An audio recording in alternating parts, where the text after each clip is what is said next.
We're going to talk about everyday expectation. Everyday expectation. So not just the big picture, but the big picture happens in our everyday expectations. What are we looking for in every day? And I love, this was the week, obviously, that kids are back in school. I love everybody's back to school pictures online and the, what do you want to be when you grow up, and where are you going to school, and what grade are you, and who's your teacher, and like those kind of things. And we ask kids, like, what are you expecting? What do you want? But we don't actually want them to say, or we don't expect them to say, I expect to be writing all my letters, all my numbers by the end of the year. I expect to have a good understanding of the basics of science. We don't expect that. We want them to say, like, I want to have friends. I hope I like my teacher. I hope I learn things. Like, it's not the big picture. It's the everyday expectations. And we drop our kids off to school and we say things like, have fun, be good, stay safe, live for Jesus, let your light shine. Like, we say things that are not the big, big picture, but if they do the little thing every day, it's totally going to change how the year goes, right? And so we want to look at those sort of little things and bring it right down today and kind of focus. As adults, sometimes I think it would be helpful to have a first day of school. Like, okay, do-over. I've got new shoes. I fully expect I can run faster than I could last year because I've got them. I've got matching socks for the first time in a while. Things like that. Wouldn't it be great to just have a first day of school where all things are fresh? Like, do you remember that feeling when you open like the new pack of pencil crayons and they're all perfectly sharpened? And it's like, you're very sure you are Van Gogh. Like, I have the pencil crayons. And then you start drawing, you realize you can't. But there's this moment of like expectation. Expectation is a good thing. It's a God thing. And as we go into a new season as a church, it's very important that our expectations are accurate. One of the things that I think is very interesting about Canadian summers is campfire season. Now, that's been a little bit weird since we've had forest fire season a lot lately.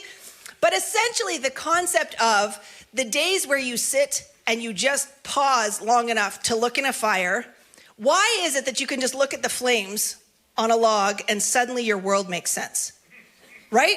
Like, I don't know if all the teenagers realize this, but like parents actually look for campsites that don't have like Wi-Fi. Right? They like, look, I'm sorry, we don't have any cell service here. Sorry about that. But what they want is they want their kid back. And we're going to sit and we're going to eat a disproportionately high number of calories sitting around a campfire, doing absolutely nothing. And it's like your brain comes back into balance again. And what I think is interesting about it is that we usually have stuff that rises to the surface of things that I need to stop doing or things that I need to start doing. And you start to realize that, like, I actually love what I'm doing and I need to focus more on it, or I hate what I'm doing and I actually need to have a change of direction. This sort of stuff happens during campfire season, this perspective shift. I love the amount of times where we read in the Gospels where Jesus is out ministering and then he took his disciples and they went off to a solitary place. And they built a campfire and cooked fish, right? That is what most of us did this summer. Built a campfire and cooked fish. And in these moments, Jesus was like, there was a stillness of reconnecting. And from that place, he went into prayer and he ministered to the Father and he heard the Father's instructions for him. My prayer as we go into a new season is not, goodness, I hope everybody just loves the church and it's going to be so awesome. But that you hear the heart of the Father and his direction for your life. That this is a fruitful year for you, that this is a year where you come into the place that God has called you to be, where you experience the things that are tucked away in your heart, the dreams that you haven't even spoken of for a long time, that it's a rebirthing of things. And when we came into this summer, we talked about the pursue and overtake and recover all, which is getting back to a state of where we should have been. Things that have been lost, but now we move into a season of where is God taking us? What is the expectation that he has for us? In fall, we have this thing in Canadian church where it's just the coming home, kind of North American. It happens in the US as well, but part of it's due to our climate. Part of it's due to the fact that honestly, we just love to get out of town in the summertime. It follows kind of the school year, follows the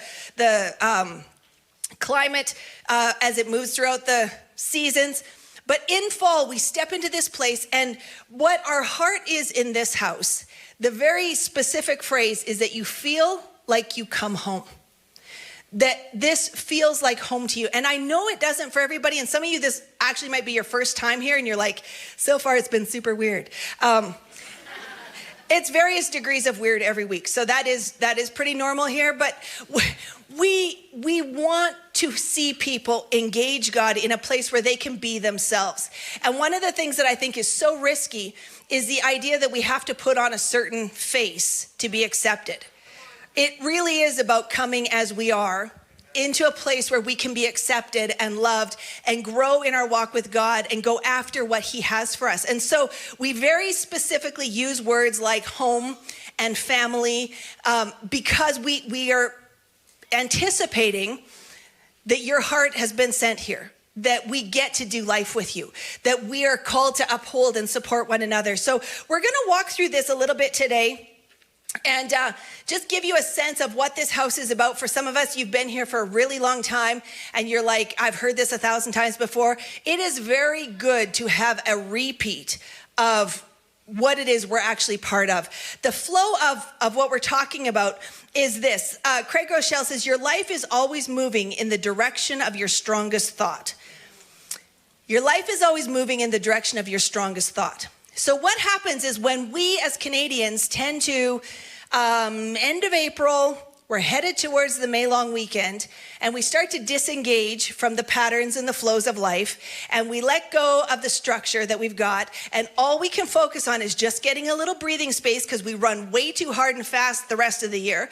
But we start to disengage, and by the time we get to September, our strongest thought is not always focused on the things that it should be. Sometimes it's just deeply into relaxation and comfort. And, you know, we've come into September, and the fullness of what we're required to do slaps us in the face, and we don't even know what to think anymore. So we have to decide what to think, and our life will follow it. We have to manage our daily expectations.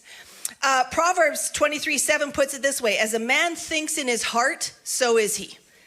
As a man thinks in his heart, so is he. So not the passing thought, but the thought that you choose to anchor in on, the thing that you decide to think. So even today, I believe God wants us to make some decisions. And I'm not talking about decisions for the church. I'm talking about in our own personal lives. What is our life about? And a lot of us, you know, if we've been on vacation or whatever, you kind of get to the second last day and you're like, oh, I don't know if I can handle going back into real life. Then your real life needs to be adjusted. Because real life shouldn't suck you dry. Real life shouldn't be about surviving till you get your 2 weeks. Real life is what happens every day, and it's meant to be fruitful and joyful. God has given us life and life abundantly, so that's something that we pursue. Life and life abundantly happens 52 weeks out of the year, not just 2. So what do we need to do? How do we need to adjust so that 52 weeks of the year, I feel abundant life? And there's different expressions of it. And there's times when we're working hard and we're doing a lot. And there's times where we're resting and we're enjoying. But all of them are full of the presence of God. And all of them have purpose. That's what God's calling us into. Psalm 68:6 says, God sets the solitary in families. And Jonathan mentioned this in the video. One of the beautiful things about family is that family helps us remember what's important.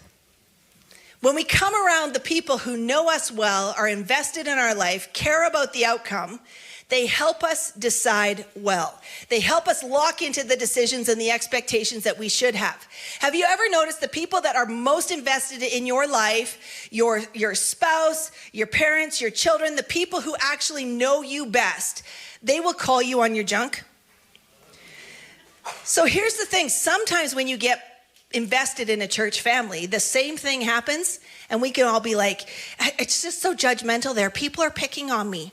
No. Family loves you and calls you on your junk.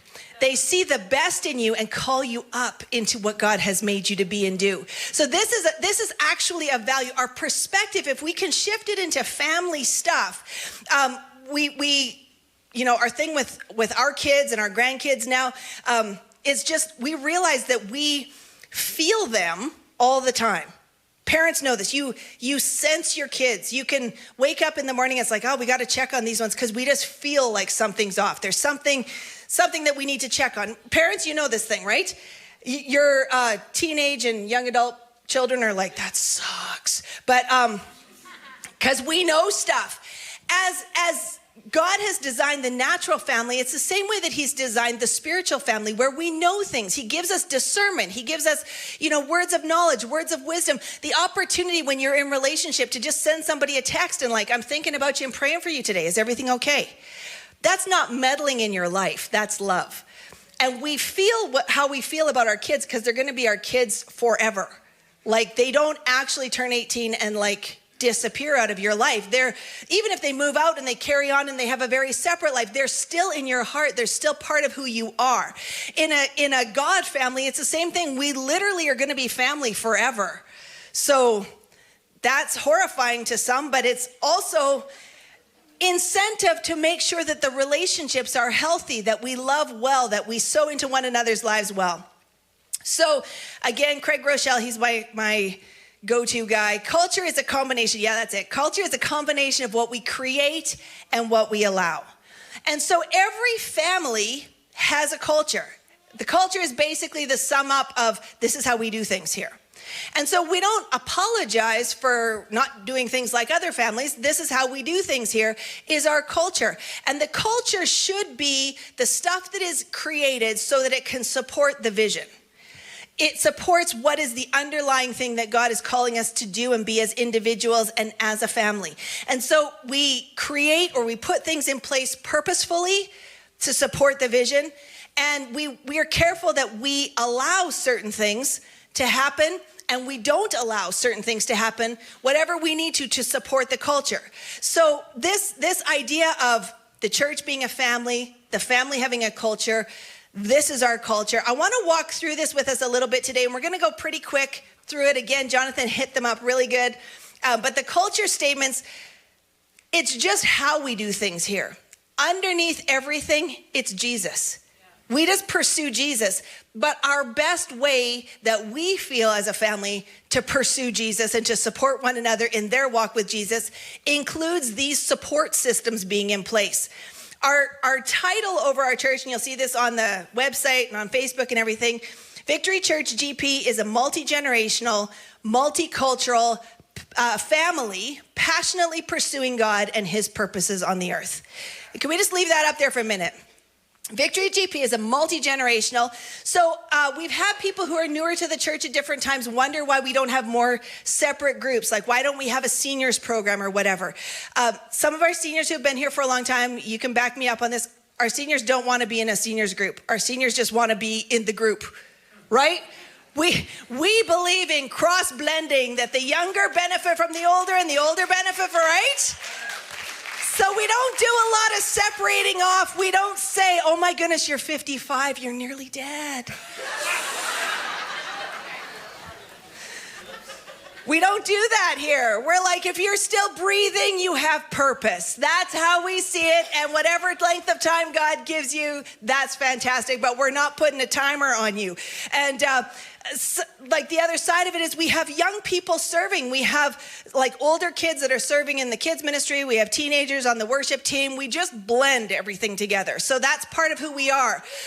We're a multicultural family. And so that I love. I love that we have people. The last count I did, I think there's 28 different nations represented in this church, which is shocking in Northern Canada, I feel like.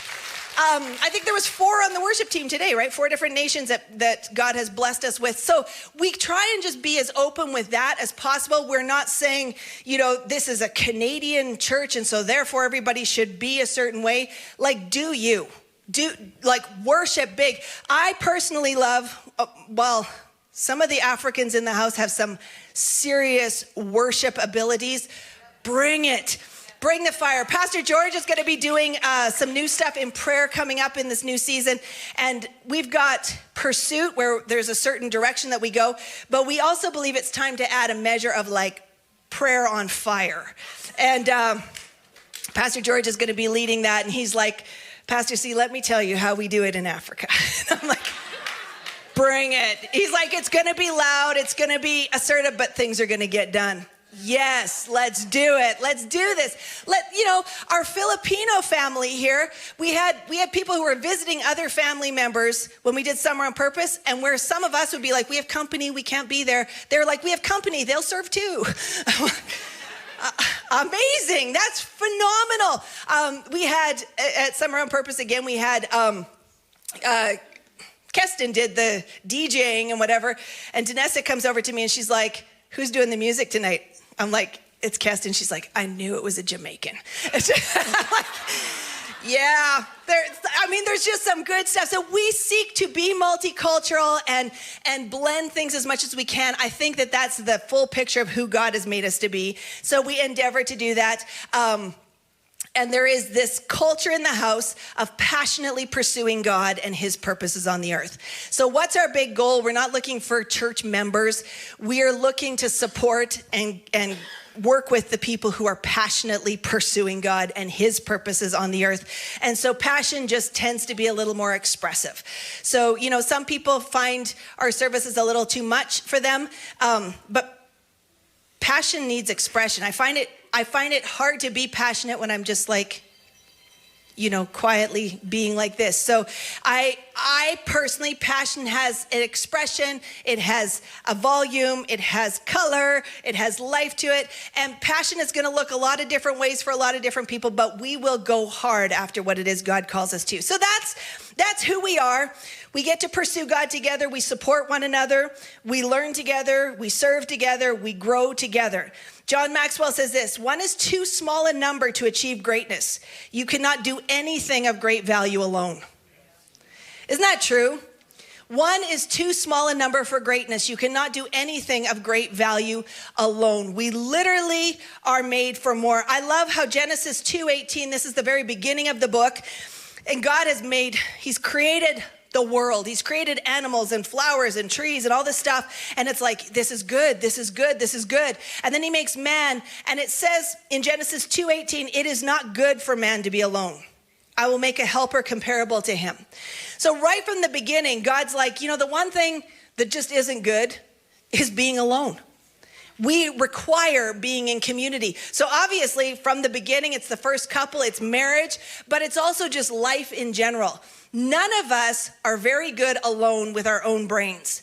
Has anybody noticed if you spend the first maybe little bit of time alone, it's refreshing and you rest and relax, and then the crazy sounds start and things happen and you're like, I'm struggling with offense with myself, I got issues and I'm the only one here. Like, we're not good alone. We need people to call us up and out, to spur us on. This is the thing that God's called us to. Hebrews 10:23-25. We're going to read it in the Amplified version, if we can. And it says, let us seize and hold fast and retain without wavering the hope we cherish and confess our acknowledgement of it. For he who promised is reliable, sure, and faithful to his word. And let us consider and give attentive, continuous care to watching over one another, stirring how we may stir up, stimulate, and incite to love and helpful deeds and noble activities, not forsaking or neglecting to assemble together as believers, as is the habit of some people, but admonishing, warning, urging, and encouraging one another, and all the more faithfully as you see the day approaching.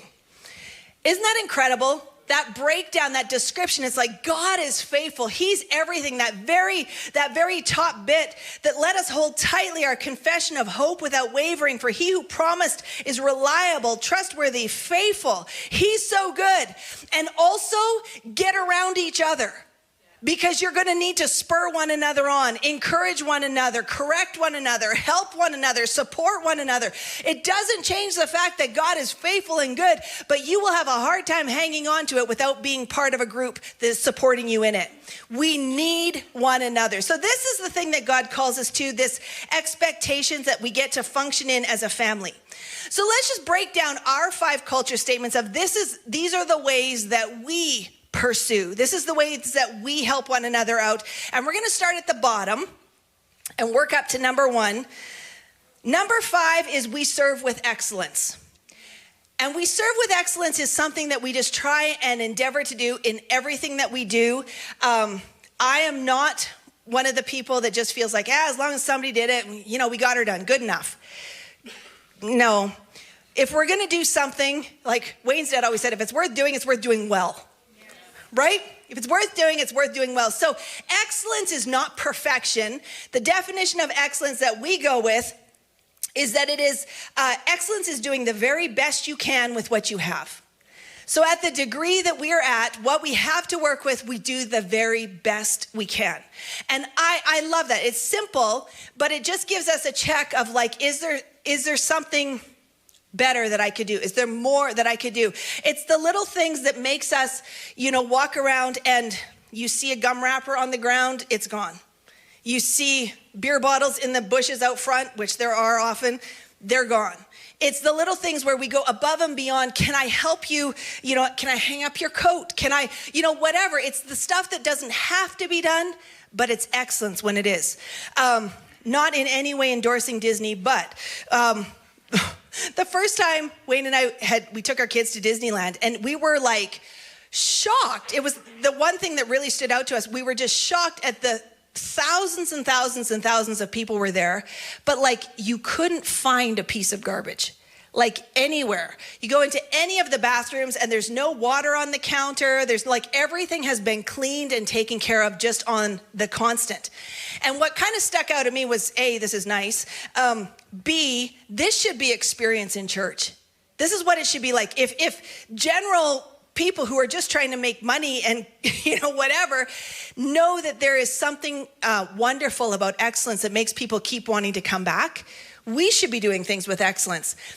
There's a definition or a breakdown of excellence that is about the motivation. Excellence is motivated by purpose and identity, but perfection is motivated by results. So if we look at those two things, excellence is motivated by purpose and identity. Because we are God's kids, and this is God's house, we serve God. Because of that, we do the things that honor him and honor him well. We're not worried about the results. We're not focused on outcomes. We're focused on doing our bit, and God does his bit, which is all the big stuff, right? We just get to serve. Matthew 25:40, that whole passage is talking about, serving the least of these. And it says, and the king will answer and say to them, assuredly I say to you, inasmuch as you did it to the least of these, my brethren, you did it to me. So we hang on to that. Everything that we do, we're doing it for the Lord. We're serving him, and we get to do it, we get to serve people. But the underlying thing is we're God's kids, and we're serving him, and we're honoring him. So it's not about showmanship. It's about honoring the Lord and serving in excellence.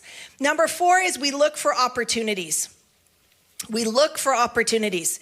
And so again, if you're newer here, what you're going to hear from time to time is we have an opportunity for volunteers in such and such a place. We don't have a need for volunteers. We have opportunities to serve. And the opportunity is always there if you look for it. I love this quote by Thoreau. He says, it's not what you look at that matters, it's what you see. It's not what you look at that matters, it's what you see. So when we say we look for opportunities, it's the same opportunities are there for everybody, but we choose to look for them. We choose to find the places that God has made it available for us. Galatians 6:10 says, therefore, as we have opportunity, let us do good to all, especially to those who are of the household of faith. And I really love this particular verse because sometimes there can be this debate about, well, we should be doing all outreach ministry, or no, we should just be doing in-house ministry and let the government handle those sorts of things. As we have opportunity, let us do good to all, but especially to those who are of the household of faith. And that makes a big difference to me. I feel like this is one of the things that we've seen in church culture over the years. Unfortunately, a lot of kids that grew up in ministry families or whatever, kids that have walked away from God. And sometimes it is that I saw my parents serve everybody else, but they were awful at home. I saw them love everybody else, but they didn't have time for me. I saw them drop everything to go serve everybody else, but they didn't come to my ball games. They didn't do my stuff, which is not at all what God calls us to. And so both in our personal families, but as a house family, we need to look after our family and do good to all wherever we have the opportunity. So it's both, and we try and keep a balance on that. We look for it. If you're wondering, like, why do we decide to sow into different things? It's always coming back to this. Wherever we have the opportunity to do good to all, we do. But we're making sure that, especially to the household of faith, that people, absolutely we're sowing into community things, different care areas, but we want to make sure that nobody in this house is doing without a meal. Honestly, that you're being cared for. And so, like Mel mentioned earlier about the Love Fund, that's just one of the ways that we serve. But honestly, we don't know unless you tell us. And so some people are really good at just covering what's going on in their lives and, what's in the fridge and whatever, and just maybe not say anything. Let us have the honor of doing life with you. It is part of the calling of this family, is to serve and bless one another. And so we consider it a great joy to support one another in the various stages of life. Absolutely. Number 3, we support one another. So picking up from that very same thing, the definition of support is to uphold, to defend, to assist, to help, to act with, to hold up, to promote the interests of, and to pay the costs of. So we support one another. We mean literally, we want to do life with one another, for real. 1 Corinthians 12, 26 to 27 says, if one member suffers, all the members suffer with it. Or if one member is honored, all the members rejoice with it. Now you are the body of Christ and members individually. This is actually how it works, is like whether we know what's going on or not. Like maybe you'll hear it from the pulpit from time to time, but sometimes there will just be a sense like there's a heaviness in the house. Like it just feels like off today. And maybe we don't know why, but you can feel it and it just feels like it's just heavy in here. Well, sometimes after the service, we'll find out, 8 people lost their jobs this week and 2 people have had a death in the family and whatever. And maybe we didn't even know that that's what was going on, but we feel it because we're members. And if one party suffers, we all suffer. We sense what one another is going through, and we should rejoice together and we should weep together. And we shouldn't feel bad if somebody weeps with us. Yes. That's a gift. Having somebody come and weep with you is a gift and part of processes of grieving and all sorts of things. Sometimes it's just the practical being there that's necessary. Sometimes it is somebody making a pot of soup. Sometimes it is a financial gift. Sometimes it is helping somebody move. Sometimes it is, dealing with somebody's dog so they can go and help a family member, whatever. But we are in this together, and literally, biblically, we rejoice together. We weep together, and everything in between. The more that we're willing to embrace that, the more we experience it. So some people can attend a church for like 10 years and never feel part of it. I'm just going to put it back out there that you literally get to the degree of the investment. Like we receive to the degree that we are willing to engage. So it kind of is a personal thing. Some people, it's like, well, those people get helped all the time because those people are letting us know they need help, right? Those people serve all the time. They get noticed all the time because those people volunteer for everything. Like it really is, if we feel like we're going through a hard time and we just want to turtle and not tell anybody, we are totally entitled to do that. But we can't then say the church didn't care for me during my time of need. Like just throw... Our answer to open-hearted welcome is cupcakes. Who doesn't love cupcakes and balloons, right?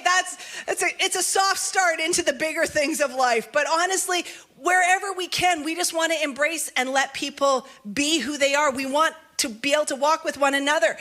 We don't expect anybody to be perfect.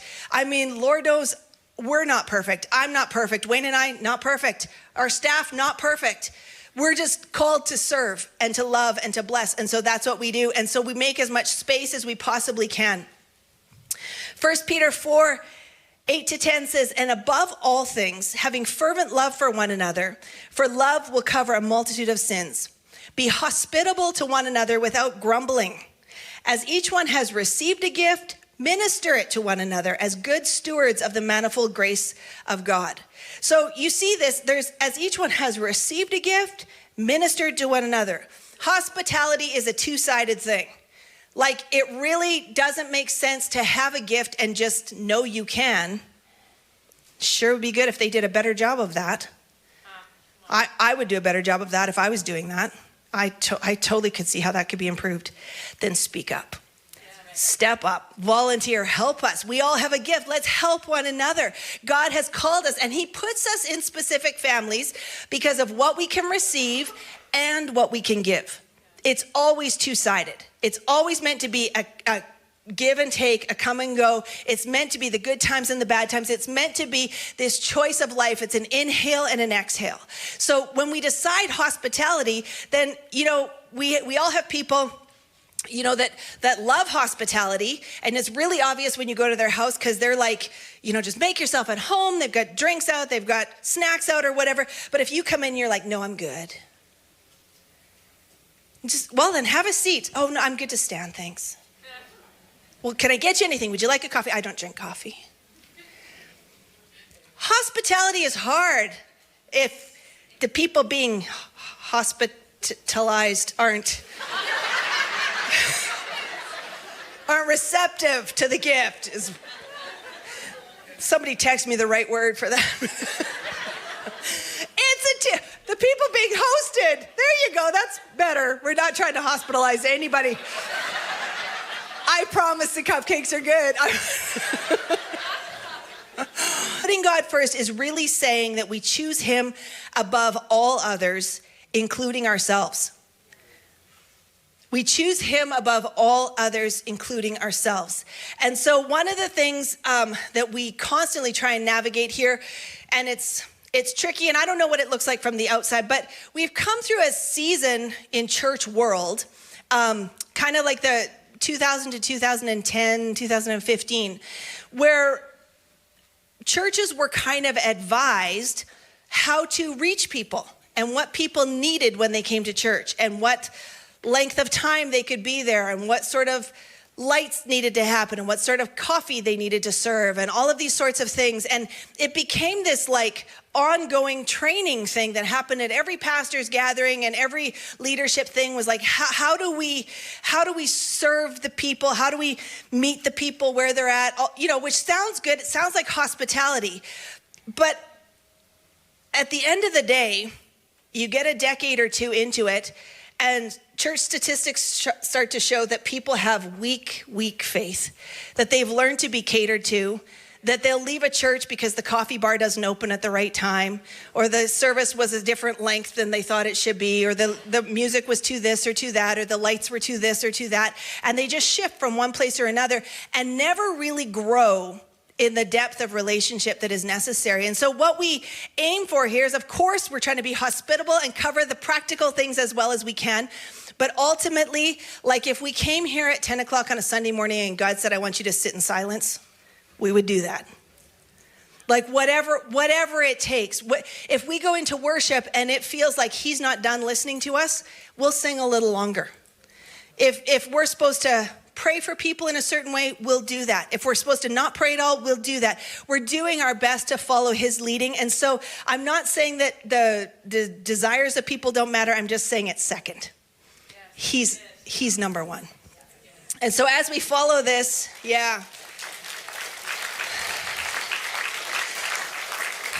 I know some people are like, so are they closing the cafe? What is happening? We're still doing it. We're still doing church. It's so important that we have his heart, that we're following his leading. It's prioritizing the relationship and deciding that his life is the life worth living. Again, our culture card says we follow his leading in all things, in gatherings, relationships, finances, visions. He is always first. Matthew 22:37-39 says, you shall love the Lord your God with all your heart and with all your soul and with all your mind. This is the first and the great commandment. And the second is like it. You shall love your neighbor as yourself. I love the order God puts it in here. Jesus is speaking and he's recounting how it's been delivered. It's God first. And then we worry about one another. But when he's first, it makes the other stuff make sense. It makes the flow just a natural overflow of the heart. We start here, and really all the other opportunities, the excellence, the open-hearted welcome, all of that just comes out of a relationship with him. It's a natural thing. We're going to finish today with Hebrews 12, 1-2 in the Amplified.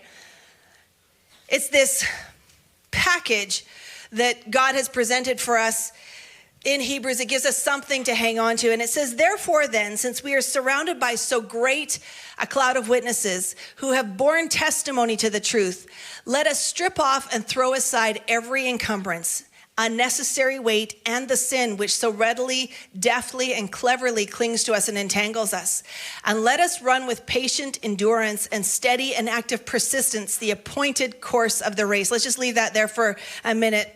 The appointed course of the race. Do you see the words here? Let us run with patient endurance and steady and active persistence the appointed course of the race. What happens at this time of year often is like, what do I want out of life? Where do I want to be? What do I feel like doing? Those words, patient endurance, that's not a fun phrase. Steady and active persistence, that's discipline. That's doing the stuff that needs to be done because it needs to be done, not because, wow, I'm having the best time of my life doing it. It's literally the appointed course of the race that is set for us. The race that is set for us, not the race of my choosing. The race that is set for us. I believe in this season, when we say God is first, and I'm bringing it down from the church to us personally, we have to be willing to ask these kind of questions. What is the race that he has set for me? What's the plan that he has for me? Let's go on to verse 2. Up there. Verse 2 is the next slide. There we go. Looking away from all that will distract to Jesus, who is the leader and the source of our faith, giving the first incentive for our belief. And it's also its finisher, bringing it to maturity and perfection. He, for the joy of obtaining the prize that was set before him, endured the cross, despising and ignoring the shame, and is now seated at the right hand of the throne of God. This thing, Jesus modeled for us what it looked like to pursue. We look away from that which will distract unto Jesus, who is the leader and the source of our faith. Look away from all the extra stuff. Look away from all the possibilities and go after the thing that he's calling us to. Go after the direction that he's calling us towards. I want to just encourage us, and we're gonna run that other video in a minute here. Joshua 24:15, and this is on our church logo. Choose for yourselves this day whom you will serve. And he goes on to the bit in the middle. But as for me and my house, we will serve the Lord. And I love how it doesn't say choose what your life's going to look like for the next 10 years.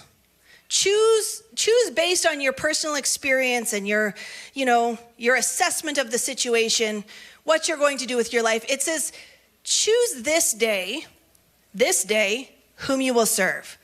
As for me and my house, we will serve the Lord. Choose this day. Psalm 118:24 says, this is the day the Lord has made. We will rejoice and be glad in it. Matthew 6:11 says, give us this day our daily bread. Hebrews 11:1 says, now faith is the substance of things hoped for. Whatever the summer has been like, whatever the past year has been like, whatever your last 10 years has been like, I believe today God's giving us a this day kind of choice. And I'm not saying it's the choice that is like, choose which church you're going to be part of or, whatever.